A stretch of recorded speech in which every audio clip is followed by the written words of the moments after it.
Hi, this is Rob Plenick of C3 Method. I'm here today at Fitness Factory of Charlotte, and we're going to go through a back and biceps workout. When training back and biceps in the same workout, I like to start with the back side of my shoulders. I know the shoulders aren't the back, but the fancy name for the shoulders is deltoids. Our deltoids, our shoulders, have three sections. There's a front, a middle, and a rear. The rear part of the shoulder does add to the detail of your back. It's going to basically kind of cap the edges, the sides of how wide your back looks. So I like to perform the rear delt exercises as starting into my back workout.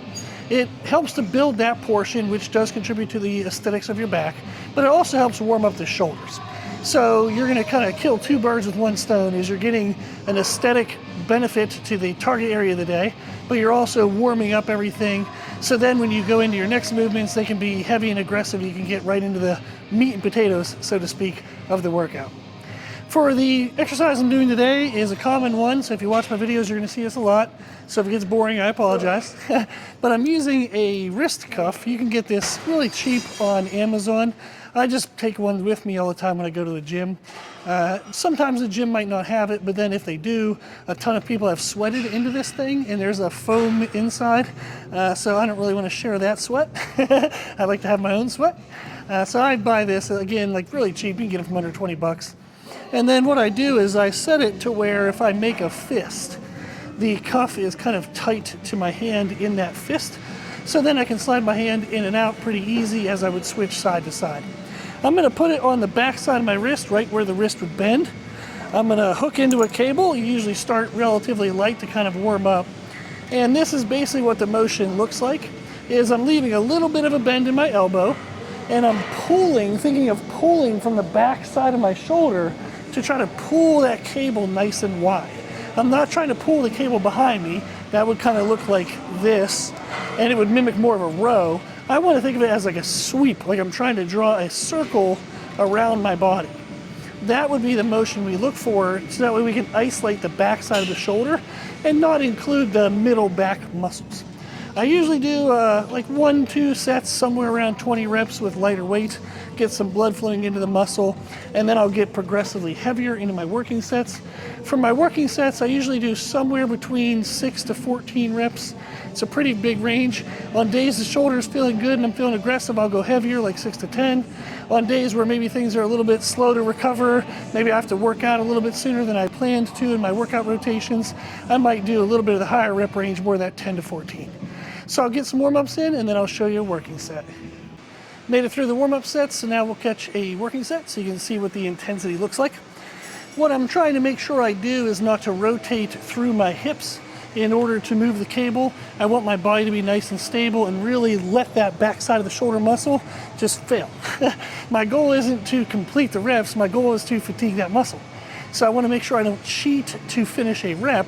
That's not the target. The target is to let that muscle just die out. So no cheating, stay isolated into the back side of the shoulder.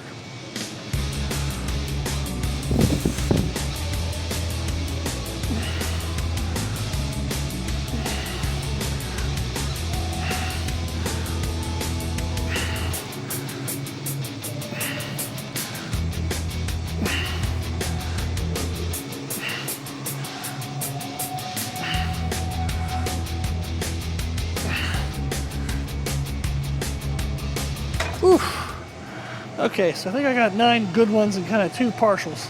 So we'll take that and then we'll try the other arm.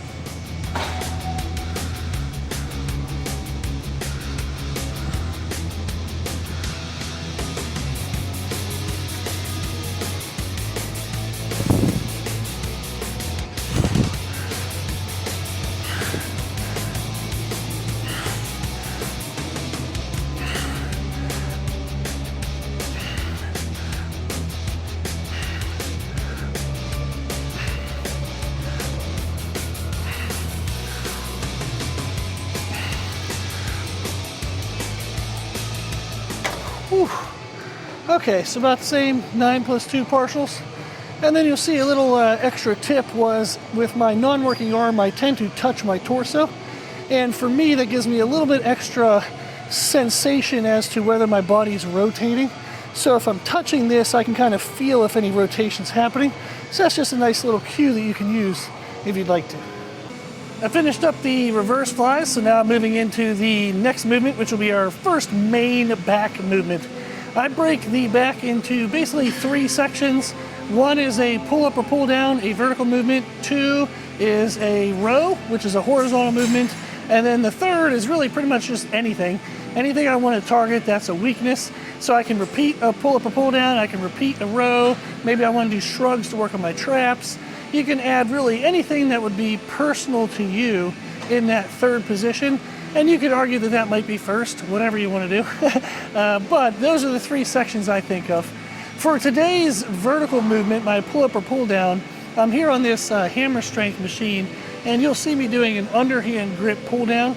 What I like about this machine is it moves in an arc.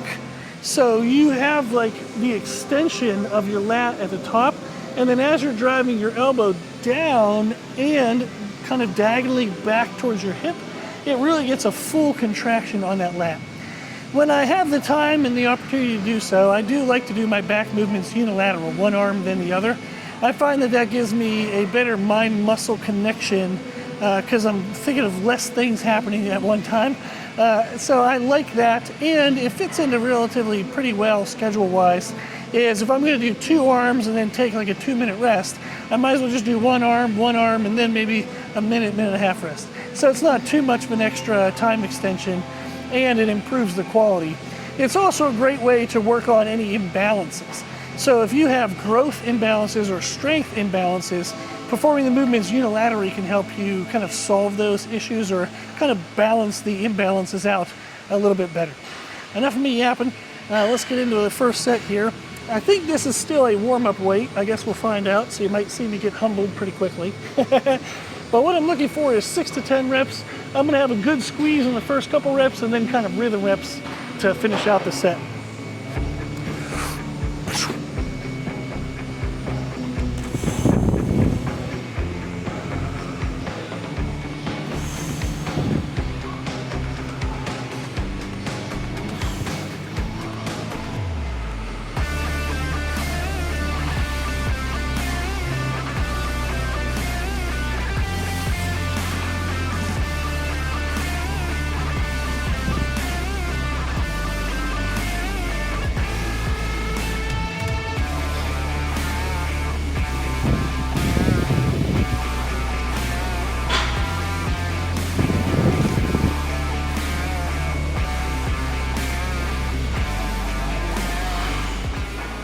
Okay, so I was able to get all 10 there with a pause. So I will probably go heavier, so that way I force the last couple reps to be kind of more rhythm reps or even some partials, just to maximize the working set intensity. But with this, you can see my main focus was to just have control the whole time, not gonna squeeze it and then just relax and drop the eccentric. I wanna stay in control when the muscle's stretching under the weight load. And then from there, I'm also just thinking about my shoulder, kind of lifting at the top, getting a nice stretch through here, and then driving everything down away from my ear, and then my elbow to my hip to really fully contract the lat. So we'll catch the other arm, then I'll come back and show you a heavier working set. I made everything a little heavier, so now we should be into a pretty hard working set. And then the other thing I think of, along with the general movement, is also just not rotating. I want to make sure that I keep my torso stable, so as my elbow drives down, I can get a full contraction in the lat. If as I'm driving the elbow down, if I turn into that side, it does help me pull the handle lower, but that doesn't actually mean that I'm getting a deeper contraction in the muscle. So like we talked about with reverse flies, I'm not just trying to move the implement, I'm trying to contract and squeeze the muscle. So make sure you don't rotate when you're doing unilateral movements, especially for rows. Keep your torso stable so you can get a full contraction. So you can judge me and see how I do on this working set.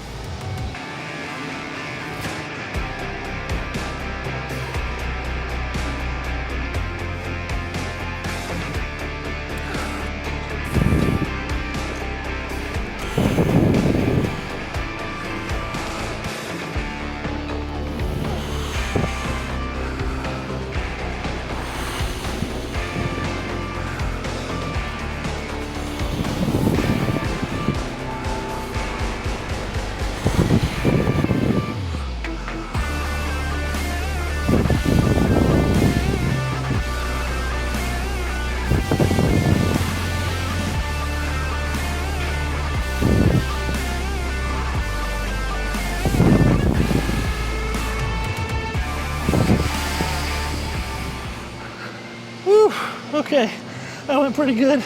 On the 7th one, I could feel that I wasn't maybe getting quite as far back and deep of a contraction as I was in the previous reps.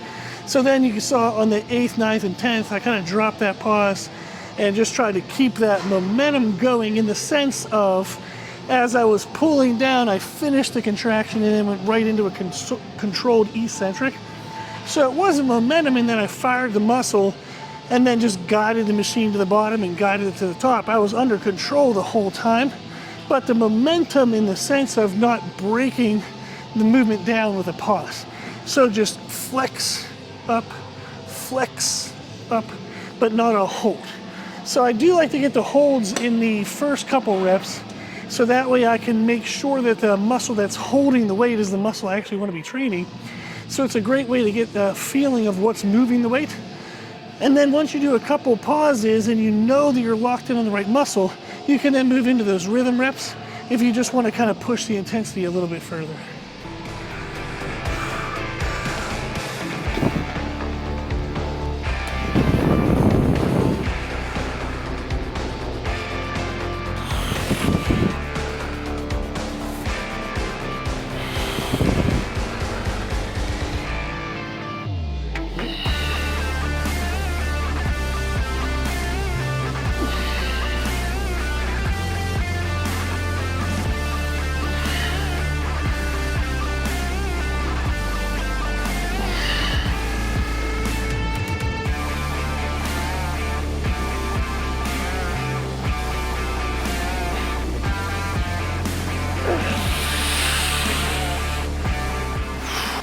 I finished the working set of the pull downs, so now we're moving into the second category of back movements, which would be a horizontal movement of row.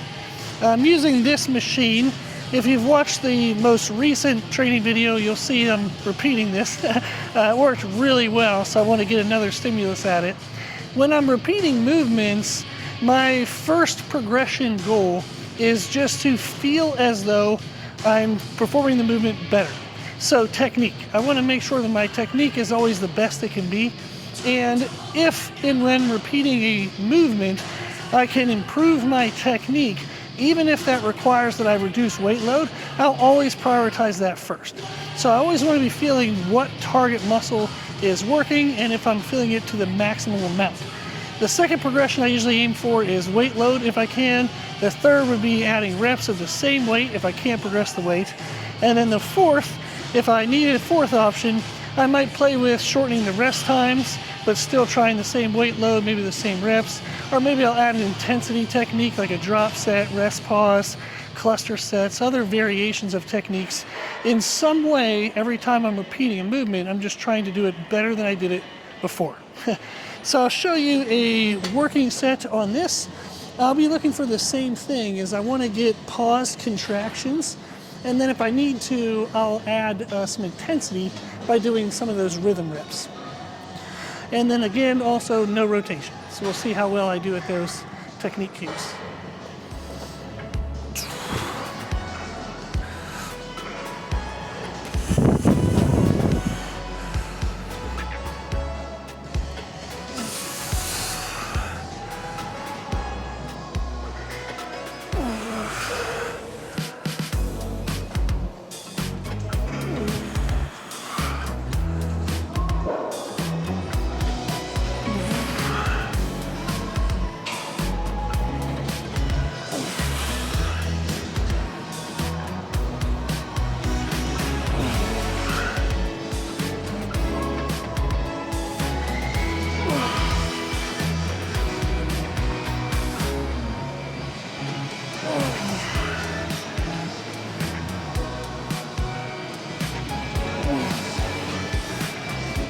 Oof. Okay, so that went pretty well.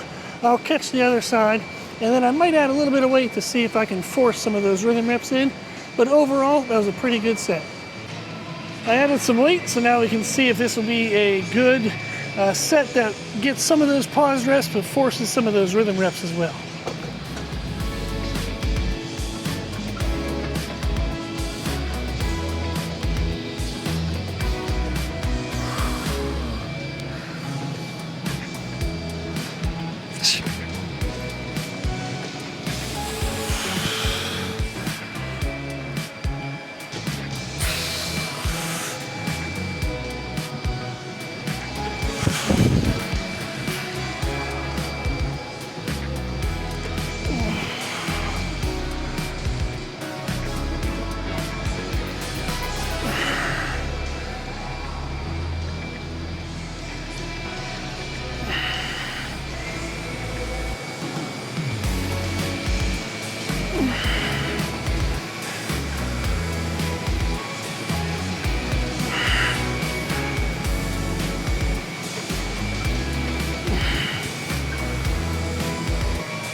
Okay, so I think I got 7 with a pause.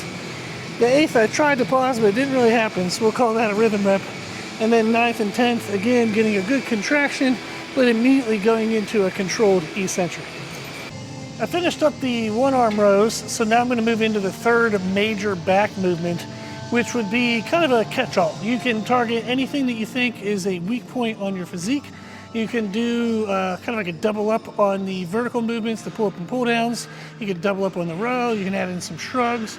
Anything that targets the area of the back that you still have yet that you want to improve compared to the other areas. For myself, one of my main areas is the mid-back, specifically between the shoulder blades and right below. So the lower traps, the rhomboids in that dead area in the back. That has been underdeveloped compared to my upper traps, which got developed pretty well from heavy deadlifts when I was doing powerlifting. So now I'm trying to bring up the lower portion of the traps to balance that out and add more depth to my back. With that target in mind, I'm going to be doing some cable seated rows. I'm going to be doing a narrow neutral grip. I do like to do these where I lean forward and I think of it more like a shrug. Rather than letting my arms fully extend and then bending my arms, I'm going to keep my arms relatively in the same angle here at the elbow joint, and I'm going to think of letting my shoulder blades stretch and kind of squeezing the shoulder blades, stretching and squeezing. So I'm thinking of this more of a horizontal shrug than a traditional style row. So I'll show you in this set. I do use wrist straps, just that way my grip isn't the issue. I can focus on my back doing the most of the work. If I was ever wanting to target my grip, trying to work on my grip, I would do that separate. I want to make sure my back movements are my back movements and that my back dies first, not my grip. So it is okay to use wrist straps during back training. So now I'll get myself into position, I extend my hips, and I lean forward into a little bit. And then, like I said, my main goal is, can I squeeze my shoulder blades and stretch my shoulder blades? So squeeze, stretch, squeeze, stretch. So you'll see the bend in my elbow doesn't change much compared to a traditional row, but this is a lot of work in that middle of the back, and it feels fantastic. Ooh, get a couple more. 1, 2, 3. Whew. So that's what I'll do, is I'll work up to a pretty good set. I usually do these higher reps. I feel if I do them too heavy, it strains everything other than the middle of my back. So I like going a little bit lighter, maybe 14 to 20 reps, and really think of pumping up that mid-back area. So if that is a target that you'd like to work on, you can try this exercise as well.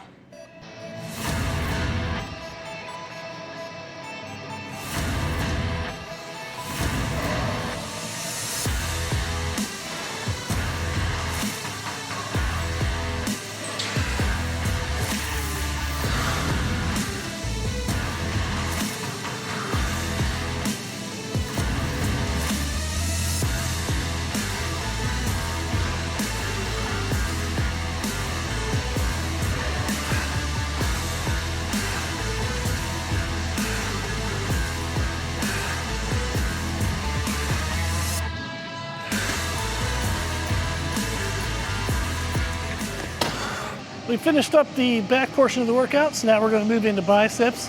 Typically for biceps, I do 2 movements. One is going to be to pump up the muscle, and then the second is to kind of pull that pump open. That means the first one, I like to pick something that is joint friendly. This is going to sound a little weird, and I might have to work my way through it. But there are movements for biceps to where the extended position is super challenging, very risky, really heavy. If we think of, if I had an incline bench and I was just doing like a dumbbell curl off the incline bench, say a preacher curl variation, that's a pretty extreme risk in that stretch position. I don't like to do those type of movements fresh because you're strong, you're gonna move a lot of weight, or at least it requires more weight in order for that exercise to feel productive. Whereas if we pump up the muscle first, we pre-fatigue it a little bit with something more higher reps. And then when I go into those heavy stretch positions, I don't need quite as much weight, and that reduces the risk of a bicep injury. So pump and then pull open the pump. For the pump movement today, I'm at my favorite bicep machine that isn't a bicep machine. So this is actually for shoulders. However, instead of sitting in it and overhead pressing, I like to stand on this side and use this back portion as a rest for my hips, and then I'll do some curls. So I'm gonna talk actually while I'm doing this set. One of the aspects about this machine that I really like is the ability to change your position however it best fits you. So I can curl where I'm also, like I'm coming in kind of more towards the midline of my body. You can think of it as curling with that angle, or I can curl straight ahead, or I can even curl kind of flared out. That allows me to target different areas of my bicep. I can also stay very upright and overload that stretched position, but as that fatigues, I can actually lean into the movement, like tilt my torso down, and I can then train the shortened range of motion. So it allows a lot of variation in your position so you can get a good pump and kind of play around with your position to target different areas of your bicep. Another variation that I like to do that I'll show you in today's video is I'll curl halfway up and then I'll hold one arm in that position, and then I'll curl the other arm for say 10 reps, and then I'll pause that one in mid-range and then curl this one for 10. This is a much lighter weight load than what you would need if you weren't doing this isometric hold. However, this movement, the first bicep movement, we're not really worrying about weight load, we're worrying about that pump effect. So this is a great way to get a pretty extreme pump by adding in this isometric hold. This is just a fun variation, something I play with from time to time that I thought would be fun to share in today's video.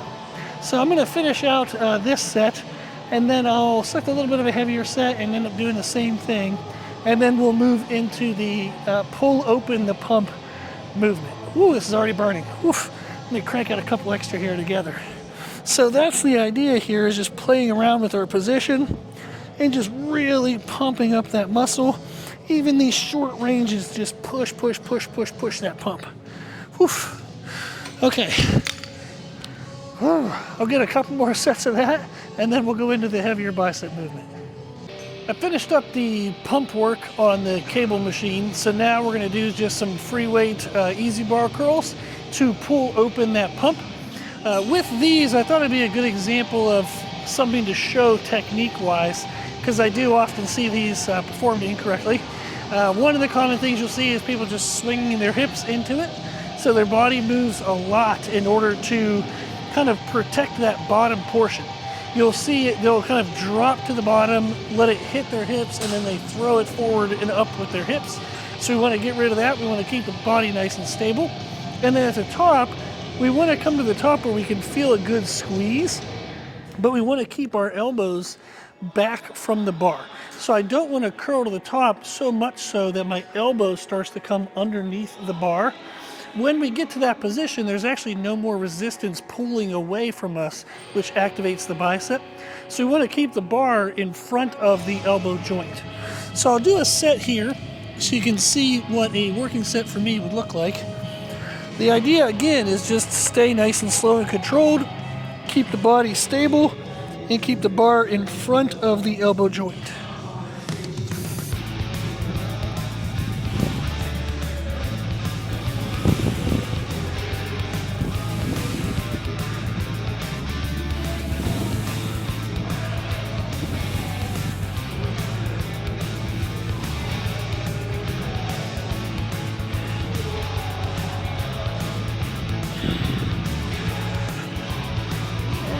Okay, so you can see there by the last one I wasn't able to get a full contraction, so I would consider that the end of the set. As with all of our exercises, the target is to fully exhaust the muscle. We're not trying to complete a certain number of reps. The reps help us kind of target and stay on track with where we should be under time under tension, intensity, how to make progressions from workout to workout. But the reps aren't the goal. The goal is to actually fatigue the muscle. So we don't want to cheat with our body position, cheat with momentum, cheat with how we're doing things just to complete a rep. We want to let the muscle die. So you can see there by the end, in order to finish that last rep, I would have needed to do something with my body movement or cheat the movement in some way. Instead, I just let the thing die, and then that's the end of the set. And that's actually our goal. I've repeated it enough, but one more time. We want to let the working muscle fatigue. Don't cheat to finish the rep, let the muscle die. Okay, I'll catch a couple sets here, and then we'll wrap up the video.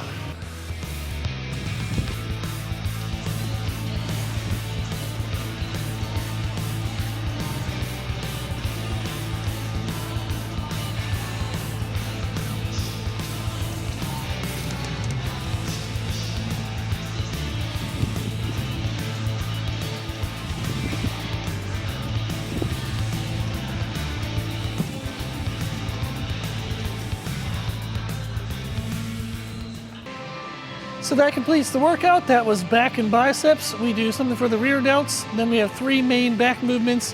One is a vertical movement, pull up, pull down. The second is a horizontal movement, a row. The third is anything that you want to emphasize to match your weak points. Then we move into biceps. We have something that pumps the muscle, and then something that pulls open the pump. That is a great overall structure. You can then play around with your exercise selection to best customize the workout to your individual needs. If you have any questions, put them in the comment section below. You can also reach out to us at c3method.com. The 3 is spelled out T-H-R-E-E, so C-T-H-R-E-E method.com. You can also find us on Instagram at C3method as well. Okay, that's everything. Thank you for watching.